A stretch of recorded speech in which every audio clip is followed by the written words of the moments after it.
तो बच्चों हम पढ़ रहे थे हमारा 5th चैप्टर जिसका की नाम है बाजार संतुलन, जिसके लास्ट वीडियो में हमने पाठ्य पुस्तक के कुछ प्रश्नों को सॉल्व किया था। अब हम आगे बढ़ते हैं पाठ्य पुस्तक के अन्य प्रश्नों के साथ। तो शुरू करें। हमारा जो 14वां प्रश्न है वो क्या है, बाजार फर्मों की संख्या स्थिर होने पर तथा निर्बाध प्रवेश तथा बहिर्गमन की स्थिति में मांग वक्र के स्थानांतरण का संतुलन पर प्रभाव की तुलना कीजिए। तो बच्चों हमने फर्मों की जब संख्या स्थिर है तब यदि मांग वक्र शिफ्ट होता है तो संतुलन पर क्या प्रभाव पड़ता है, ये हमने पढ़ा था। और यदि फर्मों की संख्या बदलती है अर्थात फर्में प्रवेश करती हैं बहिर्गमन करती हैं तो ऐसी स्थिति में यदि मांग वक्र बदलता है तो संतुलन पर क्या प्रभाव पड़ता है। हमें इन दोनों प्रभावों की क्या करनी है, यहाँ पर तुलना करनी है। तो सबसे पहले हम देखते हैं फर्मों की संख्या स्थिर होने पर मांग वक्र के स्थानांतरण का संतुलन पर क्या प्रभाव पड़ता है। जब फर्मों की संख्या क्या होती है, स्थिर होती है, तो इसका तात्पर्य है कि बाजार में पूर्ति क्या है, स्थिर है। यदि फर्मों की संख्या स्थिर है इसका मतलब पूर्ति भी क्या है, स्थिर है। यदि पूर्ति स्थिर रहने पर मांग वक्र में स्थानांतरण होता है तो संतुलन कीमत में भी परिवर्तन होता है और मात्रा में भी क्या होता है, परिवर्तन। कीमत और मात्रा दोनों यहाँ पर क्या होती है, प्रभावित होती है मांग वक्र के परिवर्तित होने पर, जब फर्मों की संख्या क्या हो, स्थिर हो। ठीक है, इसी तरह के लिखना है आपको। जब मांग वक्र शिफ्ट होता है तो संतुलन कीमत और मात्रा में परिवर्तन की दशा कैसी होती है, समान होती है। अर्थात मांग वक्र जब दाईं तरफ शिफ्ट होता है अर्थात मांग में वृद्धि होती है तो संतुलन कीमत और संतुलन मात्रा दोनों में वृद्धि होती है। और यदि मांग में कमी होती है अर्थात मांग वक्र बाईं तरफ शिफ्ट हो जाता है तो संतुलन कीमत और संतुलन मात्रा दोनों में ही कमी होती है अर्थात समान दिशा में यहाँ परिवर्तन होता है। ठीक है, जो दूसरी स्थिति है वो है फर्मों के निर्बाध प्रवेश व बहिर्गमन की स्थिति में मांग वक्र के स्थानांतरण का संतुलन पर क्या प्रभाव पड़ता है। फर्मों के निर्बाध प्रवेश तथा बहिर्गमन से क्या अभिप्राय है कि सभी परिस्थितियों में संतुलन कीमत विद्यमान फर्मों की न्यूनतम औसत की लागत के बराबर होगी। हमने बताया था ना कि P बराबर क्या रहेगा, एवीसी रहेगा अर्थात फर्मों की पूर्ति क्या रहती है, स्थिर रहती है। इस स्थिति में यदि बाजार मांग वक्र किसी भी दिशा में शिफ्ट होता है तो नए संतुलन पर बाजार उसी कीमत पर इच्छित मात्रा की पूर्ति करेगी अर्थात कीमत वही रहती है, केवल क्या बदलती है, जो पूर्ति मात्रा है, जो पूर्ति की मात्रा है वो बदलती रहती है। पूर्ति और मांग की मात्रा के कीमत हमेशा वही स्थिर रहती है क्योंकि कीमत न्यूनतम औसत लागत के बराबर होती है। कब, फर्मों के प्रवेश और बहिर्गमन की स्थिति में। हमने चैप्टर में बहुत अच्छे से पढ़ा था ये सब। मांग वक्र दाईं ओर शिफ्ट होता है तो क्या होगा, अधिमांग होगी। यदि मान लिया कि यहाँ पर कीमत बदल भी जाती है कि मांग वक्र यदि क्या होता है, दाईं तरफ शिफ्ट हो जाता है तो क्या होगी, अधिमांग होगी। तो कुछ संतुष्ट उपभोक्ता क्या करेंगे, अधिक कीमत देने के लिए तैयार होंगे क्योंकि मांग वक्र दाईं तरफ शिफ्ट हुआ है अर्थात कीमत कम हो गई है ना, तो क्या होगा कि मांग तो अधिक होगी तो कुछ ऐसे उपभोक्ता होंगे जो कि अधिक कीमत देने को क्या होंगे, तैयार होंगे। अतः कीमत में वृद्धि होगी जिससे अधिक सामान्य जो लाभ है अर्जित की संभावना होगी, नई फर्में आकर्षित होगी। नई फर्में आने से जो अधिक सामान्य जो लाभ प्राप्त हो रहा था वो क्या हो जाएगा, समाप्त हो जाएगा और कीमत पुनः वहीं पर आ जाएगी। आ रहा है बच्चों समझ में। हमने इसका डायग्राम भी बनाया था, यहाँ पर भी बना के देख लेते हैं एक बार। P बराबर एवीसी, ये न्यूनतम जो होती है पूर्ति, हमने बताया था कि पूर्णतया क्या हो जाता है, लोचदार हो जाता है। और ये हमारा हो गया मांग वक्र डी, यहाँ पर Q जो मात्रा निर्धारित हो जाती है। ठीक है, अब ये बोल रहे हैं कि यदि दाहिने तरफ यदि मांग वक्र शिफ्ट भी हो जाता है, मान लो D1 हो जाता है, ठीक है, तो कीमत तो क्या रहेगी वही, लेकिन मात्रा क्या हो जाएगी, बढ़ जाएगी। क्योंकि ऐसी स्थिति में क्या होगा, यदि दाईं ओर शिफ्ट होने से अधिमांग हो जाएगी क्योंकि मांग बढ़ी है ना, मांग वृद्धि होगी तो क्या होना चाहिए, कीमत क्या हो जानी चाहिए, कम। लेकिन मांग अधिक है, कीमत कम है, तो ऐसे में क्या होगा, कुछ असंतुष्ट उपभोक्ता होंगे, उन्हें लगेगा कि नहीं हमें तो क्या करना चाहिए, कीमत अधिक देके चीजें लेनी चाहिए, तो वो कीमत अधिक देने को तैयार हो जाएंगे। और ऐसे में क्या होगा कि लाभ की संभावनाएं अधिक होंगी, यदि कीमत अधिक देने के लिए तैयार हो रहे हैं तो बहुत सारी फर्में आकर्षित होंगी और वो प्रवेश करेंगी और जो अधिक सामान्य लाभ है वो वापस सामान्य लाभ की स्थिति में आ जाएगा और कीमत क्या होगी, वहीं पर आ जाएगी। ठीक है, और यदि इसका उल्टा होता है, मांग वक्र कहाँ शिफ्ट हो जाता है, बाईं ओर शिफ्ट हो जाता है D2 और D2 पे। ठीक है, तो ऐसे में भी क्या होगा, जो न्यून मांग होगी ऐसे में भी क्या होगी, मांग कम हो जाएगी। मांग कम होने से क्या होगी, जो फर्में हैं वो अपनी इच्छित मात्रा को बेच नहीं पाएंगी क्योंकि उनके पास क्या होगी, पूर्ति बहुत अधिक होगी, अधिक पूर्ति हो जाएगी, मांग क्या हो जाएगी, कम, तो वो नहीं बेच पाएंगी। तो उन्हें क्या करना होगा, कीमतों को कम करने पर वो मजबूर हो जाएंगी और फिर उन्हें कीमतों को कम करना होगा, फिर वही कीमतें P बराबर एवीसी पे आ जाएगी। आ रहा है बच्चों समझ में। तो इस तरीके से यहाँ पर ये Q1 और ये Q2 तो कीमतें वही रहती हैं, यहाँ पर केवल किसमें बदलाव आता है, मांग में परिवर्तन से केवल मात्रा में बदलाव आता है। तो ये लिखा है मांग वक्र बाईं ओर शिफ्ट होने से न्यून मांग होगी, अतः फर्में उत्पादन निश्चित मात्रा में बेच न पाने के कारण कीमत कम करना चाहेंगी, कीमत घटने से हानि की संभावना होगी, अतः जो विद्यमान फर्में हैं वो क्या हो जाएंगी, बहिर्गमन करेंगी, अतः कीमत पुनः वहीं पर आ जाएगी। आ रहा है बच्चों समझ में? तो कहने का तात्पर्य जो हमें यहाँ पर जो तुलना करनी है उसे देखना है कि फर्मों की स्थिर संख्या की दशा में क्या हो रहा है, फर्में यदि प्रवेश और बहिर्गमन कर रही है तो उस दशा में मांग वक्र के शिफ्ट का क्या प्रभाव पड़ रहा है। तो मांग वक्र दाईं ओर शिफ्ट होगा तो संतुलन मात्रा और फर्मों की संख्या में क्या होगी, वृद्धि होगी, और संतुलन कीमत लेकिन यहाँ पर भी क्या रहती है, अपरिवर्तित रहती है। यदि मांग वक्र बाईं ओर शिफ्ट होता है तो संतुलन मात्रा और फर्मों की संख्या में क्या होगी, कमी होगी लेकिन संतुलन कीमत क्या होती है, अपरिवर्तित यहाँ पर भी रहेगी। ठीक है, अब हम इनकी क्या देखते हैं, तुलना। हमने दोनों को पढ़ लिया, फर्मों की स्थिर संख्या के संदर्भ में क्या होता है और जो फर्में निर्बाध रूप से प्रवेश और बहिर्गमन करती है तो उस संदर्भ में क्या होता है। फर्मों की संख्या स्थिर होती है तो बाजार में मांग बढ़ने पर मात्रा और कीमत दोनों में वृद्धि होती है, ध्यान रखना इस बात को। और मांग में कमी होने पर मात्रा और कीमत दोनों में क्या होती है, कमी। लेकिन यदि बाजार में फर्मों का निर्बाध और प्रवेश बहिर्गमन होता है तो मांग के बढ़ने पर मात्रा में तो वृद्धि होती है लेकिन कीमत क्या रहती है, स्थिर होती है। और मांग में कमी होने पर मात्रा में कमी होती है लेकिन कीमत क्या रहती है, स्थिर। आ रहा है बच्चों समझ में? जो फर्मों की स्थिर संख्या में कीमत भी परिवर्तित होती है लेकिन फर्मों यदि निर्बाध रूप से क्या करती है, प्रवेश और बहिर्गमन करती है तो कीमत कभी भी नहीं बदलती, केवल मात्रा में ही क्या होता है, परिवर्तन होता है। अतः स्थिर फर्मों की संख्या की स्थिति में मांग वक्र के स्थानांतरण का मात्रा और कीमत दोनों पर प्रभाव पड़ता है, जबकि निर्बाध प्रवेश और बहिर्गमन की स्थिति में केवल किस पर प्रभाव पड़ता है, मात्रा पर प्रभाव पड़ता है, कीमत पर कोई प्रभाव नहीं पड़ता। यही इसका एसेंस है जो कि आपको ध्यान में रखना है कि जो फर्मों की स्थिर संख्या की स्थिति में क्या होता है, कीमत और मात्रा दोनों पर प्रभाव पड़ता है मांग वक्र के स्थानांतरण का, लेकिन निर्बाध प्रवेश और बहिर्गमन की स्थिति में मांग वक्र के स्थानांतरण का केवल मात्रा पर प्रभाव पड़ता है, कीमत पर कोई प्रभाव नहीं पड़ता। ठीक है बच्चों, तो इस तरीके से आपको इसका आंसर लिखकर आना है और डायग्राम भी इसके अंदर बनाना है। नेक्स्ट देखते हैं। नेक्स्ट क्वेश्चन है कि मांग व पूर्ति वक्र दोनों के दाईं ओर शिफ्ट का संतुलन कीमत और मात्रा पर क्या प्रभाव पड़ेगा, उसको एक आरेख के द्वारा समझाइए। हमने पढ़ा था इसको कि यदि मांग वक्र भी दाईं ओर शिफ्ट हो जाता है और पूर्ति वक्र भी क्या होता है, दाईं ओर शिफ्ट हो जाता है, अर्थात मांग में भी वृद्धि हो रही है और पूर्ति में भी वृद्धि हो रही है तो कीमत पर और मात्रा पर क्या प्रभाव पड़ेगा। तो आपको किस तरीके से लिखना है, संतुलन कीमत, जिस कीमत पर बाजार मांग और बाजार पूर्ति बराबर होते हैं उसे क्या कहते हैं, संतुलन कीमत। यदि मांग और पूर्ति वक्र दोनों दाईं तरफ शिफ्ट हो जाए तो मात्रा में तो क्या होती है, वृद्धि होती है, तथा कीमत में क्या हो सकती है, वृद्धि भी हो सकती है, कमी भी हो सकती है और अपरिवर्तित भी हो सकती है। हमने जब चैप्टर पढ़ाया था तो हमने तीनों स्थितियां बताई थी कि किस तरीके से मात्रा में तो वृद्धि होती है लेकिन कीमत, वृद्धि, कमी और अपरिवर्तित तीनों स्थितियां हो सकती हैं। कीमत में परिवर्तन इस बात पर निर्भर करता है कि मांग में कितनी वृद्धि होती है और पूर्ति में कितनी वृद्धि होती है। कीमत में जो परिवर्तन है वो इस परिमाण पर निर्भर करता है कि मांग में ज़्यादा वृद्धि हो रही है या पूर्ति में ज़्यादा वृद्धि हो रही है। हमें इन निम्न स्थितियों के आधार पर स्पष्ट कर सकते हैं। तीनों स्थितियाँ देख लेते हैं। पहले हम देखते हैं कि मांग में वृद्धि की तुलना में पूर्ति में अधिक वृद्धि हो, तो इसका डायग्राम हाथों हाथ बना लेते हैं ताकि कि मैंने आपको जब चैप्टर पढ़ाया था जब भी यही बात की थी कि यदि हम डायग्राम बनाएंगे तो ये जो सिचुएशन है वो हमारे सामने एकदम क्लियर हो जाएगी, हमें यहाँ पर कुछ याद करने की जरूरत ही नहीं पड़ेगी।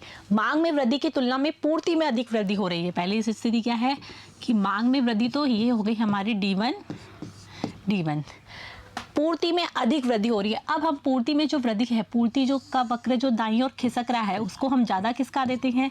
मांग को तो हमने कम परिवर्तित किया, दाईं ओर कम खिसकाया, लेकिन पूर्ति को हम ज़्यादा खिसका देते हैं। ठीक है, ये हमारा ई संतुलन हो गया। अब हम यहाँ पर ये हमारी हो गई P1 और Q1 और ये E1। तो जैसा कि हमने बताया कि मांग में वृद्धि की तुलना में यदि पूर्ति में अधिक वृद्धि होती है तो मांग मात्रा में तो वृद्धि होती है, ठीक है, और कीमत में क्या आती है, कमी आ जाती है। जैसा कि हमने यहाँ पर बात की थी ना कि यहाँ पर मात्रा में तो वृद्धि होती है लेकिन कीमत में वृद्धि भी हो सकती है, कमी भी हो सकती है और अपरिवर्तित भी हो सकती है। तो यहाँ कीमत में क्या हो रही है, कमी हो रही है। क्यों?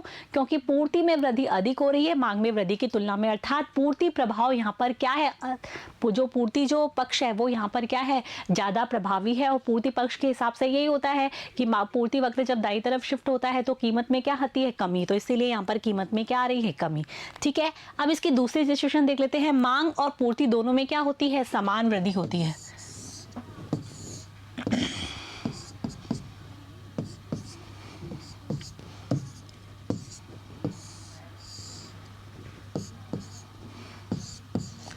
मांग में ये इतनी वृद्धि हुई, पूर्ति में ये इतनी वृद्धि हुई, दोनों में बराबर बराबर वृद्धि हो रही है। तो हम क्या देख रहे हैं, कीमत वही रहती है, केवल क्या वो बदल जाती है, मांग और पूर्ति की मात्रा बदल जाती है, और कीमत ये ई से इवन संतुलन वही रहता है। ठीक है, तो यहाँ पर दोनों में समान वृद्धि हुई, अर्थात दोनों प्रभाव क्या हुए, बराबर से शक्तिशाली हुए।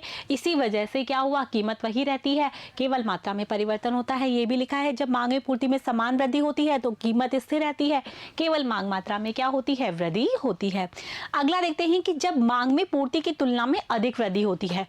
अब हम मांग में जो वृद्धि है वो अधिक करेंगे।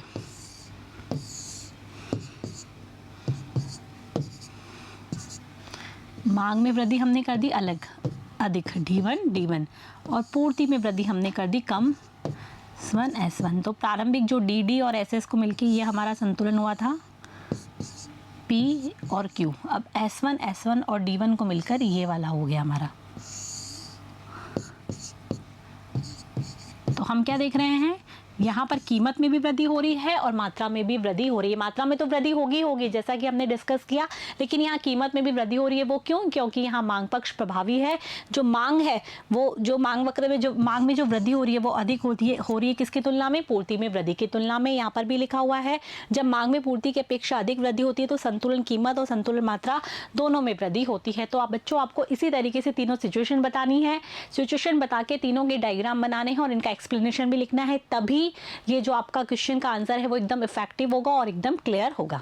आगे बच्चों समझ में आपको किस तरीके से लिखना है। अब अगला प्रश्न देख लेते हैं कि अगला प्रश्न क्या है कि संतुलन कीमत तथा मात्रा किस प्रकार प्रभावित होती है जब मांग और पूर्ति वक्र दोनों समान दिशा में शिफ्ट होते हैं। जैसे हमने पढ़ा था ना कि अभी लास्ट प्रश्न में कि मांग और पूर्ति वक्र दोनों समान दिशा में शिफ्ट हुए, अर्थात दाईं तरफ शिफ्ट हुए, तो क्या प्रभाव पड़ता है कीमत और मात्रा पे। और मांग और पूर्ति वक्र दोनों किस पे शिफ्ट होते हैं, विपरीत दिशा में, मतलब एक तो बाईं ओर और एक दाईं ओर शिफ्ट होता है, या एक दाईं ओर दूसरा बाईं ओर शिफ्ट होता है। तो संतुलन कीमत और मात्रा पर क्या प्रभाव पड़ता है, तो हमने चैप्टर में इसको बहुत अच्छे से डायग्राम के द्वारा समझाया था।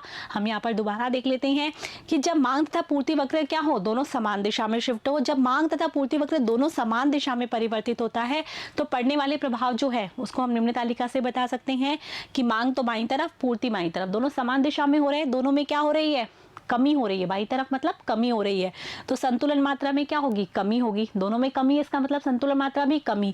लेकिन संतुलन कीमत पर वृद्धि भी हो सकती है, अपरिवर्तित भी हो सकती है, या कमी भी हो सकती है। यदि हम इसकी दूसरा देखें, दोनों दाईं तरफ अर्थात दोनों में क्या हो रही है, वृद्धि हो रही है, तो संतुलन मात्रा में क्या होगी, वृद्धि, क्योंकि संतुलन मात्रा दोनों के हिसाब से चलेगी। ठीक है, तो संतुलन मात्रा में वृद्धि हो रही है, लेकिन जो इसमें संतुलन कीमत पर वृद्धि भी हो सकती है, कमी भी हो सकती है और अपरिवर्तित भी हो सकती है। हमने इनको बहुत अच्छे से डायग्राम के द्वारा समझा था अच्छे से, आप इसमें डायग्राम का यूज भी कर सकते हैं। ठीक है बच्चों, आगे समझ में। अब हम इसमें देखते हैं कि जब मांग और पूर्ति वक्र विपरीत दिशा में शिफ्ट होते हैं तो कीमत और संतुलन मात्रा पर क्या प्रभाव पड़ता है। जब मांग तथा पूर्ति वक्र दोनों में विपरीत दिशा में परिवर्तन होता है तो संतुलन कीमत तथा मात्रा पर पड़ने वाले प्रभाव को भी हम क्या कर सकते हैं, निम्न तालिका से स्पष्ट कर सकते हैं।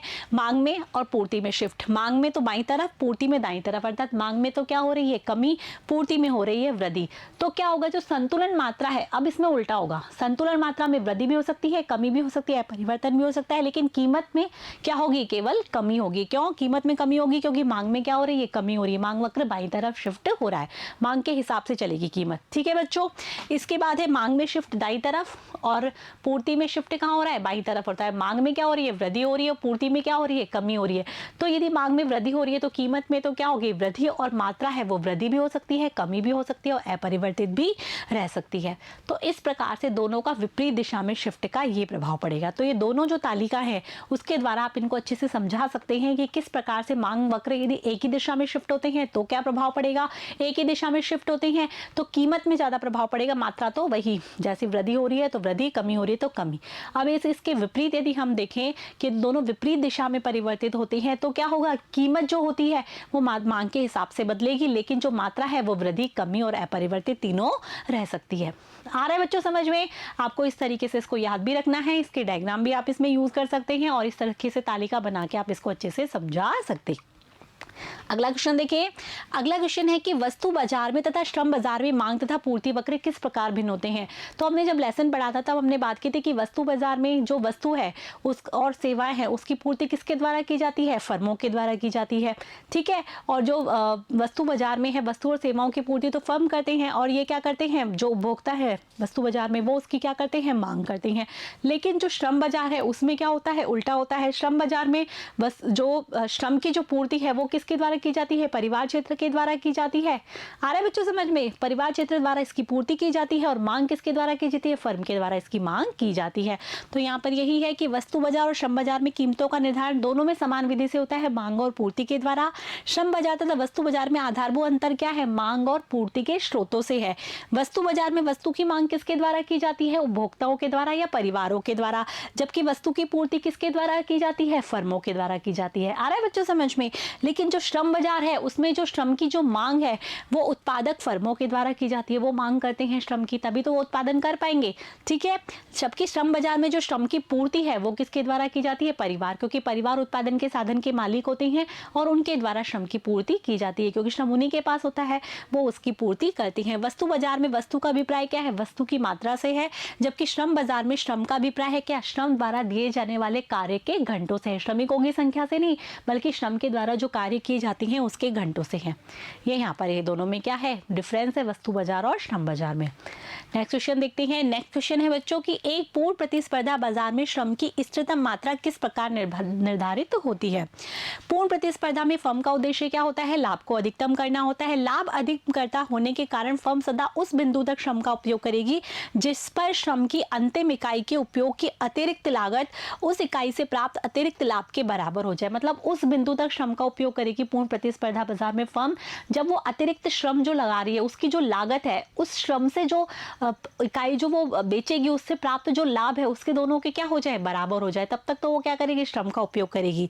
अब श्रम के जो एक अतिरिक्त इकाई को जो उपयोग में लगा रही है, एक अतिरिक्त इकाई को जो काम पे लगा रही है उसकी जो लागत है वो क्या होती है, मजदूरी दर होती है। एक अतिरिक्त श्रम को लगाया तो उसको क्या देनी पड़ेगी, श्रम फर्म को मजदूरी तो देनी पड़ेगी, तो लागत तो क्या हो गई, मजदूरी दर हो गई। श्रम के एक अतिरिक्त इकाई द्वारा जो अतिरिक्त निर्गत उत्पादन हुआ, मतलब एक श्रम की अतिरिक्त इकाई उसने लगाई, उसको क्या दिया, मजदूरी दर, वो तो उसकी हो गई लागत। अब जो श्रम की एक अतिरिक्त इकाई है उसके द्वारा जो उत्पादन हुआ उसको जो बेचा उसने, ठीक है, अतिरिक्त जो उत्पादन हुआ उसको जो बेचा उसका अतिरिक्त उत्पादन तो क्या हो गया, सीमांत उत्पादन हो गया। और प्रत्येक अतिरिक्त इकाई निर्गत के विक्रय से जो आय प्राप्त हुई वो फर्म की क्या हो गई, सीमांत संप्राप्ति हो गई। अतिरिक्त के बारे में हमने पढ़ा था ना कि एक फर्म जब अतिरिक्त लगा रही है, श्रम को लगा रहा है, अतिरिक्त श्रम को लगा रहा है तो उसको क्या देनी पड़ी है, मजदूरी देनी पड़ रही है। अब वो अतिरिक्त जो श्रम जो उसने लगाया, उसने जो उत्पादन किया है, जो अतिरिक्त उत्पादन हुआ है वो हो गया सीमांत उत्पादन। अब वो अतिरिक्त जो उत्पादन है उसको बेचने से जो प्राप्त अतिरिक्त आय हो रही है वो हो गई सीमांत संप्राप्ति। तो सीमांत उत्पादन और सीमांत संप्राप्ति दोनों का जो गुणा कर देंगे, अर्थात एमआर और एमपी दोनों को तो हो जाएगी एमआरपी, जिसे हम कहेंगे, यहाँ पर लिखा हुआ भी है कि अतिरिक्त फर्म की उस इकाई से प्राप्त क्या होगी, सीमांत संप्राप्ति। अतः श्रम की प्रत्येक इकाई के लिए उसे जो अतिरिक्त लाभ प्राप्त होगा वो होगा सीमांत संप्राप्ति और सीमांत उत्पादन के गुणनफल के बराबर। एमआर और एमपी दोनों को हम गुणा कर देंगे, एमआरपी आ जाएगा। इसे श्रम का सीमांत संप्राप्ति उत्पाद भी कहते हैं, एमआरपी। क्या कहते हैं, एमआरपी भी कहते हैं। अतः फर्म उस बिंदु तक श्रम को उपयोग में लाती है जहां डब्ल्यू बराबर श्रम का सीमांत संप्राप्ति उत्पाद हो। डब्ल्यू अर्थात जो उसको क्या देनी पड़ रही है, लागत देनी पड़ रही है श्रम को, अर्थात मजदूरी देनी पड़ रही है, तो वो लागत किसके बराबर हो जाए, एमआरपी। एमआरपी मतलब वो जो उसने अतिरिक्त श्रम लगाया है वो अतिरिक्त उत्पाद दे और साथ में अतिरिक्त प्राप्ति दे, तो M R into M P, MRP. तो क्या हो जाए, डब्ल्यू बराबर क्या हो जाए, एमआरपी। तब तक वो श्रम का उपयोग क्या करेगी, करेगी। आ रहा है बच्चों समझ में, इस तरीके से इसका आंसर लिखना है आपको। अगला प्रश्न है, एक पूर्ण प्रतिस्पर्धी श्रम बाजार में मजदूरी दर किस प्रकार निर्धारित होती है। तो जैसा कि हमने पढ़ा वस्तु बाजार और श्रम बाजार दोनों में ही क्या होता है, मांग और पूर्ति के द्वारा क्या होती है, जो कीमत और मात्रा का निर्धारण होता है। तो इसी प्रकार यदि हम श्रम बाजार की बात करें तो वहाँ मजदूरी की दर अर्थात श्रम की कीमत कैसे निर्धारित होगी, जहाँ श्रम की मांग और श्रम की पूर्ति दोनों क्या हो जाएंगे, बराबर हो जाएंगे, दोनों की शक्तियों के द्वारा होती है। एक पूर्ण प्रतिस्पर्धी श्रम बाजार में मजदूरी की दर श्रम की मांग तथा श्रम की पूर्ति की शक्तियों द्वारा क्या होती है, निर्धारित होती है। ठीक है, अगला क्वेश्चन है, क्या आप किसी ऐसी वस्तु के विषय में सोच सकते हैं जिस पर भारत में कीमत की उच्चतम निर्धारित कीमत लागू है। हमने पढ़ा था ना कि एक तो होता है उच्चतम कीमत निर्धारण, एक होता है निम्नतम कीमत निर्धारण। उच्चतम मतलब जिसकी वस्तु की उच्चतम कीमत निर्धारित कर दी गई है, उससे ज़्यादा कीमत नहीं वसूली जाएगी। निर्धारित उच्चतम कीमत सीमा के क्या परिणाम हो सकते हैं। किसी वस्तु अथवा सेवा की सरकार द्वारा जो निर्धारित कीमत की जो ऊपरी सीमा है, कि उच्चतम सीमा जो निर्धारित कर दी जाती है, उच्चतम निर्धारित कीमत कहती हैं। भारत में साधारणतः जो आवश्यक वस्तु है, जैसे कि गेहूं, चावल, मिट्टी का तेल, चीनी, इसके लिए क्या होता है, कीमत की उच्चतम सीमा निर्धारित कर दी जाती है। भारत में जो उचित मूल्यों की दुकानें हैं, अर्थात जो राशन की दुकानें हैं, उनके द्वारा वस्तुओं की पूर्ति की जाती है। और सरकार द्वारा आवश्यक वस्तुओं की उच्चतम सीमा निर्धारित करने से क्या होता है, इसके क्या परिणाम होते हैं कि जो निर्धन वर्ग है वो भी अपनी आवश्यकताओं की पूर्ति कर सकता है। अभी तक मतलब जो वस्तु उसको अवेलेबल नहीं हो पा रही थी, उपलब्ध नहीं हो पा रही थी, यदि सरकार ने उसकी उच्चतम कीमत निर्धारित कर दी, अर्थात वो क्या हो गया, उससे ज़्यादा वो कीमतें नहीं ली जाएंगी उससे, तो वो क्या करेगा, उस वस्तु का उपभोग कर पाएगा, क्योंकि वो वस्तु अब उसके लिए भी उपलब्ध हो पाएगी और अपनी आवश्यकताओं की पूर्ति कर सकेगा। आ रहा है बच्चों समझ में। तो इस प्रकार से जो उच्चतम कीमत जो निर्धारण है वो किसकी की जाती है, जो आवश्यक वस्तुओं की जाती है, ताकि निर्धन वर्ग भी अपनी आवश्यकताओं की क्या करे, पूर्ति कर सके। अगला प्रश्न देखते हैं। अगला प्रश्न है कि मांग वक्र के शिफ्ट का कीमत पर अधिक तथा मात्रा पर क्या करता है, कम प्रभाव होता है, जबकि फर्मों की संख्या क्या रहती है, स्थिर रहती है। स्थितियों की तुलना करें जब निर्बाध प्रवेश तथा बहिर्गमन की अनुमति हो। व्याख्या करें। हमें दोनों का देखना है। यहाँ पर हम अभी पहले भी देख चुके हैं इसको, कि जब बाजार में फर्मों की संख्या स्थिर होती है तो मांग वक्र के शिफ्ट होने पर वस्तु की कीमत और मात्रा दोनों पर प्रभाव पड़ता है, जैसे कि हमने पहले क्वेश्चन में डिस्कस किया था। जबकि यदि फर्मों के निर्बाध प्रवेश और बहिर्गमन की अनुमति हो तो इससे मांग वक्र के शिफ्ट होने पर कीमत पर कोई प्रभाव नहीं पड़ता, कीमत तो स्थिर रहती है। केवल किस पर प्रभाव पड़ता है, मात्रा प्रभावित होती है।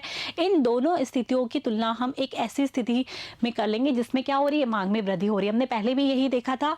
स्थिर फर्मों की स्थिति में कीमत और मात्रा पर प्रभाव। स्थिर फर्मों की स्थिति में मांग में वृद्धि होने पर कीमत और मात्रा दोनों में क्या होगी, वृद्धि होगी।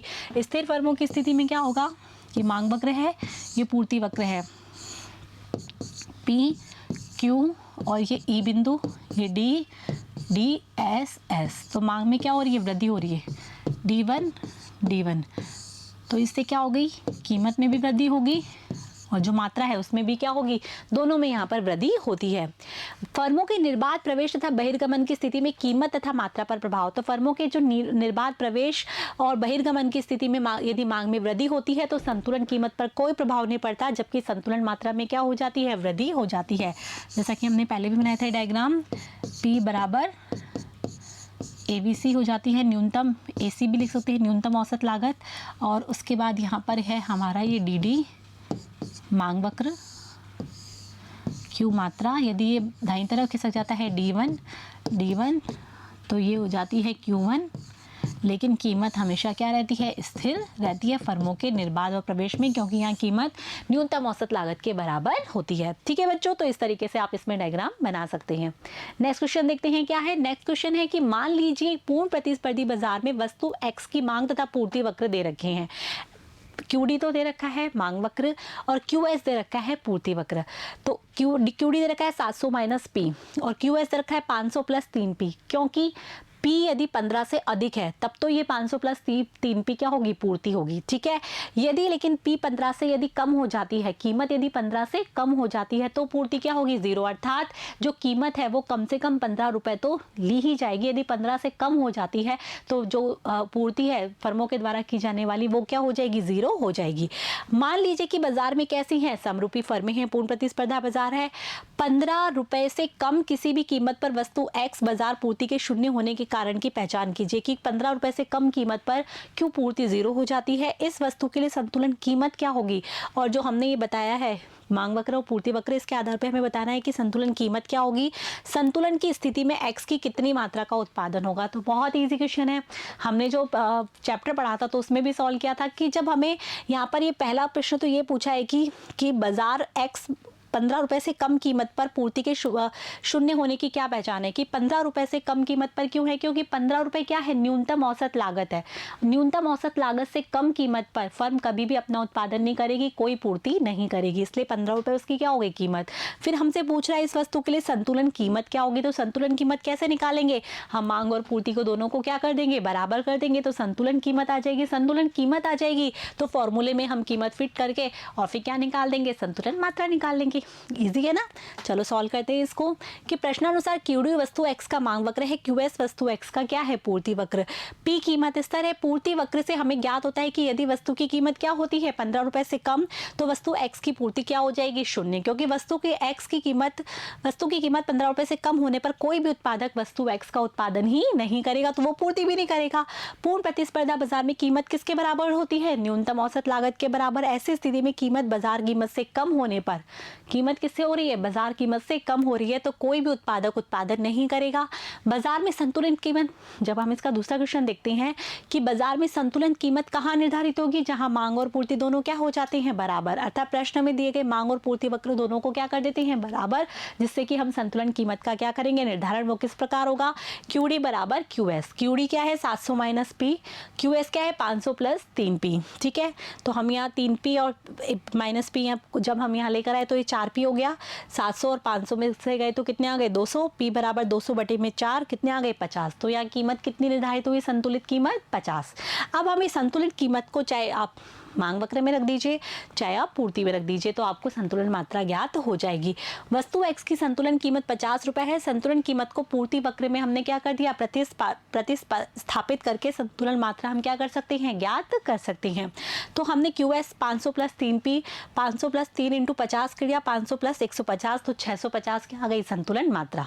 तो संतुलन कीमत तो कितनी आ गई, 50, और जो संतुलन मात्रा है वो आ गई 650। और हमने इसका कारण भी दे दिया कि यदि वस्तु x की कीमत 15 रुपए से कम होती है तो इसकी पूर्ति शून्य हो जाएगी। ठीक है बच्चों, समझ में आ गया। लास्ट में आपको लिखना है कि यदि बाजार में संतुलन कीमत से अधिक कीमत होगी, यदि जो हमने 50 रुपए जो कीमत संतुलन कीमत है, यदि उससे अधिक कीमत हो जाती है तो क्या होगी, बाजार में अधिपूर्ति की स्थिति होगी, और यदि संतुलन कीमत से कम कीमत होती है तो बाजार में अधिमांग की स्थिति होगी। ठीक है बच्चों, समझ में आ गया। इस तरीके से आपको इसका आंसर लिखना है। नेक्स्ट क्वेश्चन देखते हैं।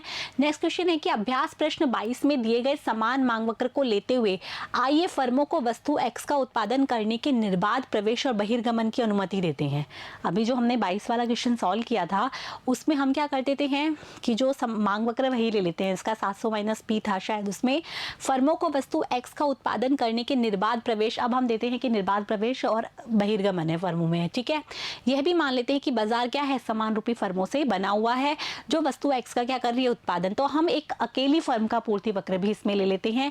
अकेली फर्म का पूर्ति वक्र QSF, जो हमने पहले जो लिया था वो किसका था, पूरी बाजार जो पूर्ति वक्र था।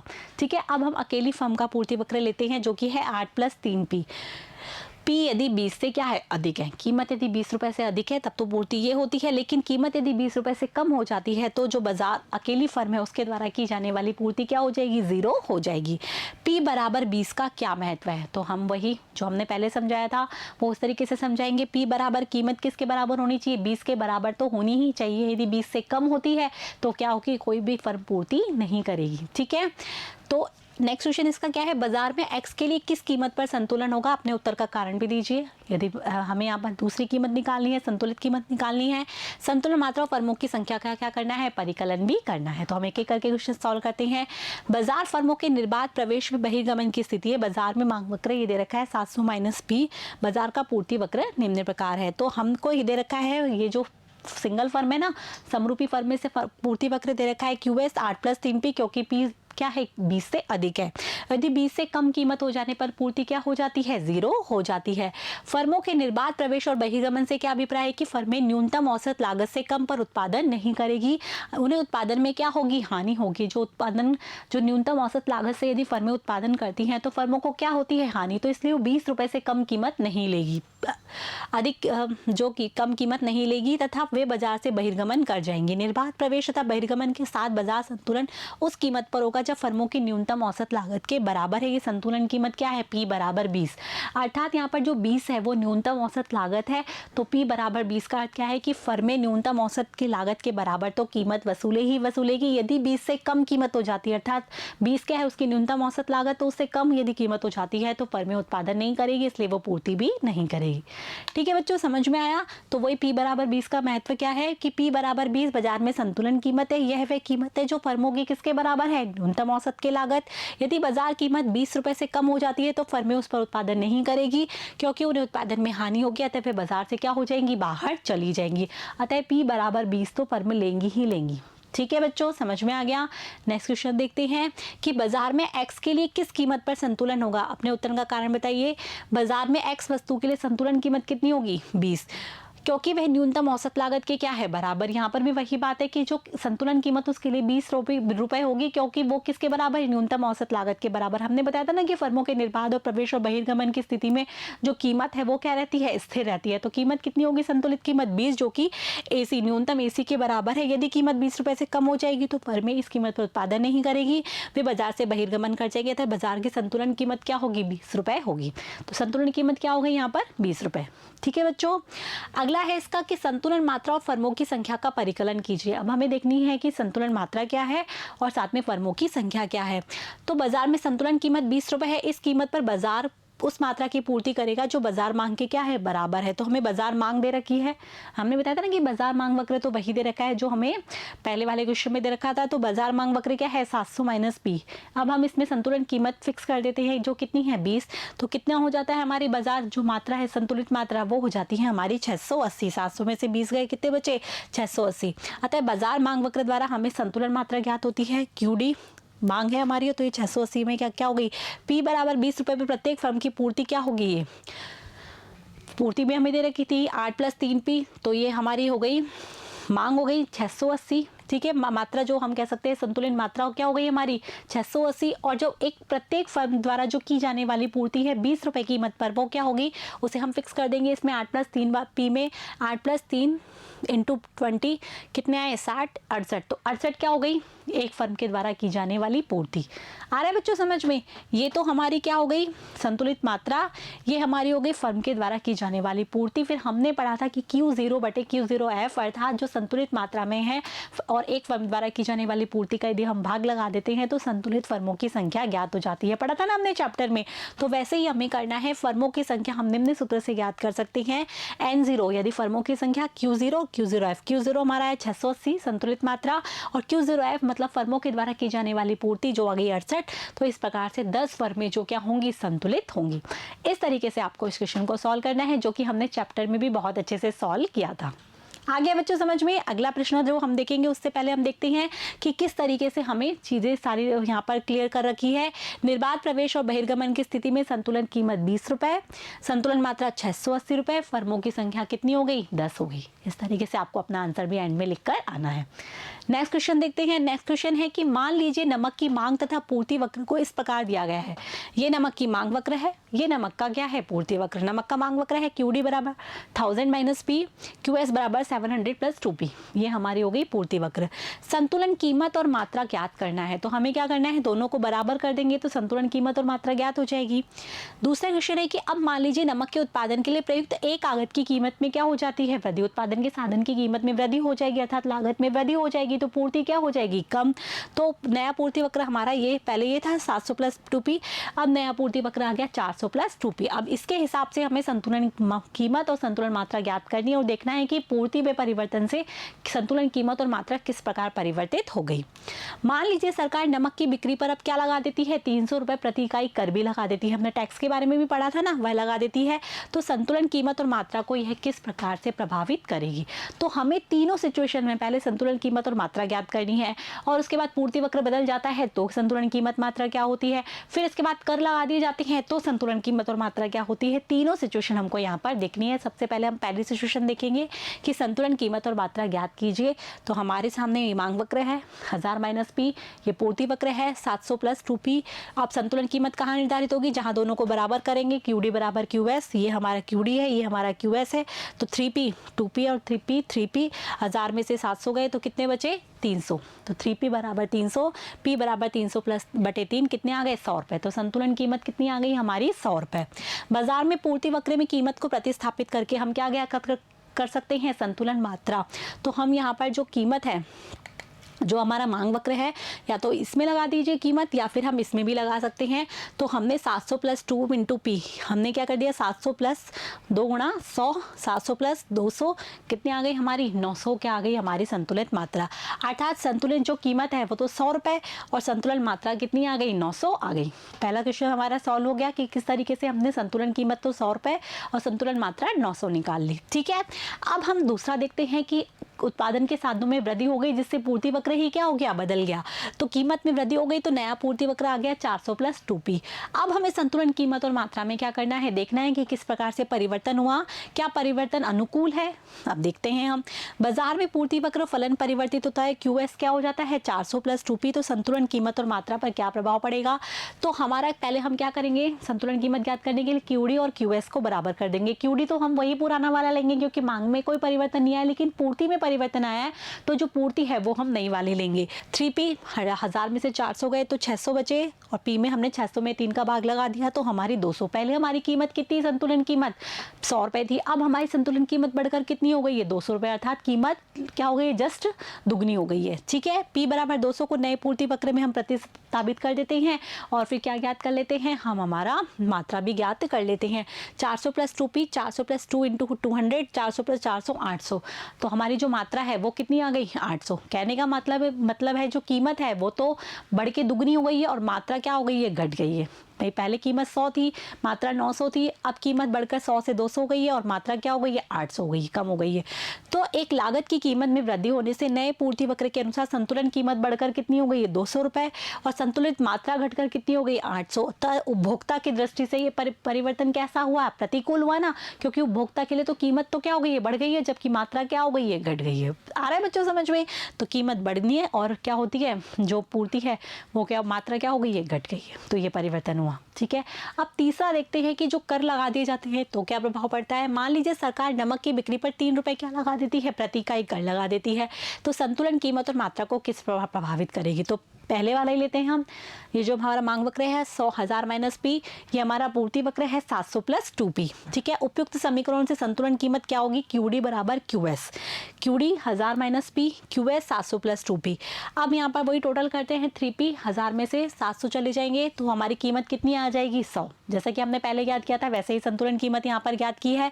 अब प्रति इकाई कीमत पर यहाँ पर लिख रखा है बिक्री पर प्रति इकाई 3 रुपये प्रति इकाई कर लगा दिया जाता है, तो संतुलन कीमत और मात्रा पर क्या प्रभाव पड़ेगा। तो संतुलन कीमत जो 100 रुपये थी इस पर कितने रुपए कर लगा दिए 3 रुपये, तो 100 प्लस 3 कितने हो गए 103 रुपये। अब क्या हो गई, ये कीमत हो गई है, कर लग गए तो कर लगने से कीमत बढ़ेगी ना बढ़ेगी। हमने समझाया था उसको एक पेन के एग्जाम्पल से भी कि कर लगने से क्या होगी, वस्तु की कीमत बढ़ जाती है। तो 100 रुपये कीमत थी, अब कितनी हो गई 103 रुपये।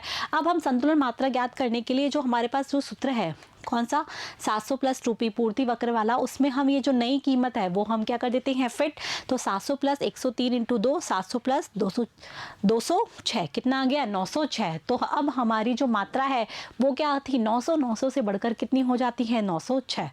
आ रहा है बच्चों समझ में, ये 906 तो मात्रा हो गई बढ़ के और जो संतुलन कीमत है वो बढ़कर कितनी हो जाती है 100 से 103 रुपये हो जाती है।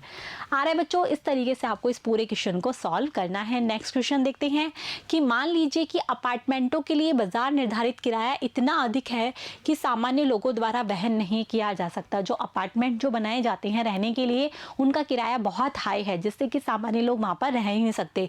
यदि सरकार किराए पर अपार्टमेंट लेने वालों की मदद करने के लिए किराया नियंत्रण लागू कर देती है, भी सरकार चाहती है कि सामान्य लोग भी क्या करें वहां पर रहें, तो इसलिए वो किराया नियंत्रण जो कानून है वो लागू कर देती है। तो इसका अपार्टमेंटों के बाजार पर क्या प्रभाव पड़ेगा। अब देखते हैं, ये वही है कि भाई उच्चतम कीमत निर्धारण कर दिया जाता है ताकि कि सब लोगों को क्या हो, अपार्टमेंट अवेलेबल हो जाए। अब क्या होगा इसका, सरकार द्वारा किराया नियंत्रण के लागू करने से अपार्टमेंट के बाजार पर क्या क्या प्रभाव पड़ेगा। जो पहला जो प्रभाव पड़ेगा वो क्या पड़ेगा कि अपार्टमेंटों को घटिया किस्म के क्या मिलेंगे, उपभोक्ताओं को घटिया किस्म के घर मिलेंगे। इसका कारण है कि अपार्टमेंट बनाने वालों को कम कीमत मिल रही है, अब वे मकानों के निर्माणों में घटिया माल लगाएंगे ताकि उत्पादन लागत में क्या हो जाए, कमी। क्योंकि जो भी उत्पादक है वो क्या चाहता है, अपने लाभ को अधिकतम करना चाहता है। अब सरकार ने किराया नियंत्रण लगा दिया तो वो घटिया चीज की तरह की चीजें बनाएगा। जो अपार्टमेंट जो बनाए जाएंगे, क्योंकि किराया तो उसमें कम रहेगा, उसको कोई लाभ नहीं होगा, तो वो जो उसमें जो लगाने वाला जो मटेरियल है वो बिल्कुल हल्का लगाएगा, जिससे कि उसकी लागत ही कम आए और वो लाभ वसूल कर सके। आ रहा है समझ में। तो उपभोक्ताओं को कैसा माल मिलेगा, घटिया किस्म का माल मिलेगा, क्योंकि अपार्टमेंट जो बनाने वाले हैं उसको कीमत कम मिल रही है तो वो तो लाभ कमाना चाहेगा, तो इसीलिए वो इस तरीके से लाभ कमाएगा। किराया नियंत्रण से अपार्टमेंट की मांग में क्या हो जाएगी, वृद्धि हो जाएगी। भी अपार्टमेंट की मांग में वृद्धि तो होगी क्योंकि किराया कम हो गया है, नियंत्रण कर दिया गया सरकार के द्वारा, तो अपार्टमेंट की मांग में वृद्धि हो जाएगी। परंतु नियंत्रित किराए पर सभी लोगों को अपार्टमेंट नहीं मिल सकेंगे। अब किराया तो कम हो गया है, सभी लोगों को अपार्टमेंट चाहिए तो सभी को मिल भी नहीं पाएंगे, इतने सारे अपार्टमेंट है नहीं। तो अपार्टमेंट के लिए प्रतीक्षा करने वालों की क्या हो जाएगी, एक लंबी सूची तैयार हो जाएगी, क्योंकि सभी को क्या है, जो कम किराया है उस पर क्या चाहिए, अपार्टमेंट। तो इससे क्या होगी, बहुत ज़्यादा लंबी सूची तैयार हो जाएगी, बहुत सारे लोग लाइन में लग जाएंगे कि उनको भी अपार्टमेंट चाहिए। जो इसका तीसरा प्रभाव है वो क्या पड़ेगा, नियंत्रित किराए पर अपार्टमेंट लेने वाले सभी व्यक्तियों को अपार्टमेंट नहीं मिल सकेंगे।